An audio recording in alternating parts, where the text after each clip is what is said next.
How to fix a Ubisoft service is currently unavailable error. Hey guys, this is Lucy back with another video.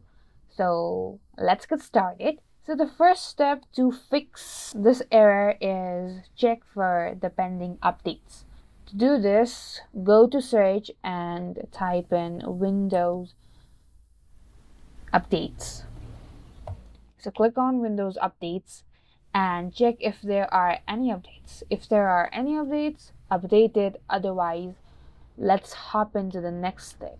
So the next step is to check if your set time automatically is turned on. To do this, again, go to search and type in date and time. So here in this option, if this is turned on, it's okay. Otherwise, turn it on. And the next step here is to sync now. So the next step is to reset the network.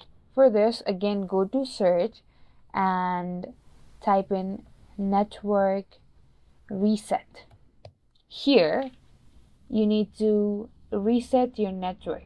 Click on this button and your PC will restart anytime soon, or you can restart it yourself. So after this, your error should be fixed. And that's it for this video. I hope this video is helpful. Like, comment, and subscribe for more. Meet you guys in the next video.